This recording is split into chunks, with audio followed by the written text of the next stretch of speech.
I listened to your testimony and I'm trying to figure out where is the crime that they're prosecuting Diddy for.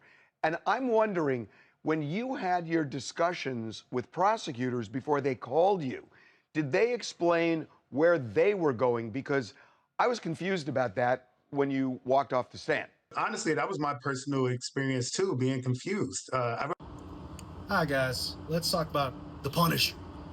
He was, but his name is Sheree Hayes. He was an exotic dancer, and he was hired by Cassie Ventura, Diddy's then girlfriend, the person who's saying that he was basically he forced her, compelled her. She hired Sheree Hayes for $800, and they had a sexual encounter that Diddy would walk into, and he would watch, and then he would get nude himself, and sort of enjoy this particular thing. Sheree Hayes in that video that we're seeing from TMZ said that he didn't see anything criminal. He was told to avoid eye contact with Cassie while he was having sex with her. Was Diddy a violent guy? Yes. Was Diddy different?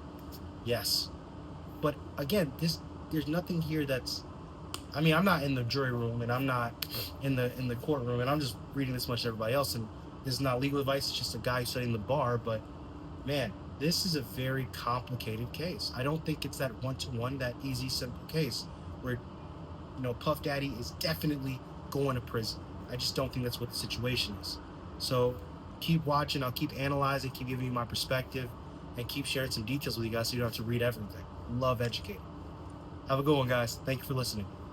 I remember when investigators first approached me in March of 2024. This was before any charges, allegations. I basically told them, "Hey guys, I have nothing for you. I didn't see any violence. I didn't get any cues to her being in distress, and any cues or anything that I mentioned, which I did say there was some wincing and some sighing and stuff. That was in hindsight. If there was never any allegations, I would have never even perceived it as being an issue to even point out. So I'm just as confused as you. I still to this day I'm like, I don't know why I testified. I always believed my testimony, if it was any benefit, might have benefited the defense.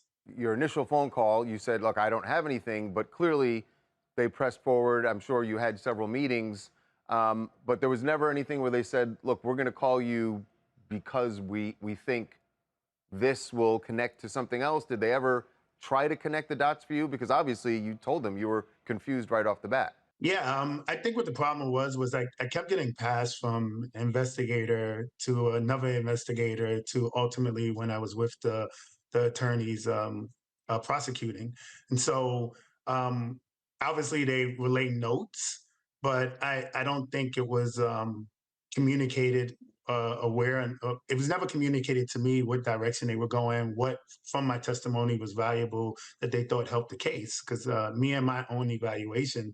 I just really didn't understand. I read your testimony, and you're talking about Cassie paying you and Cassie dressing up and kind of prompting you. I kind of had the same feeling you did, which was that's what the defense is arguing, that this was kind of a consensual sexual liaison. And even if Diddy, and I know you did say at points that Diddy did make some payments, that she would make the initial, I guess, down payment, and then he would pay more when the encounter was over. But you weren't, to be clear, you were never transported, as the indictment is. So you weren't transported across state lines. This was all in New York, and you live in New York, correct? Right? Exactly. At the time, I lived in Harlem, and all of the encounters happened in New York hotel. So again, like when this stuff started, I was like, look, there's no way I can associate with trafficking. I'm all in the same state. I thought maybe prosecutors told you something beforehand, because I was so confused when you got off the stand. I didn't realize you shared the confusion. The only thing I can assume, and this is an assumption because we didn't have the conversation, was I think they wanted to make more significance with the wincing and the sighing and the frustration. But even if I'm being honest, if in the moment I did not associate that stuff with her being in distress to doing anything against her will. And even in hindsight, I understand the allegations, but I would be misrepresenting the situation if I said the situations I was in would translate it. Even in hindsight, I cannot say, oh, those sounds or those wincings or those sighs were her in distress because it just did not appear to be that way.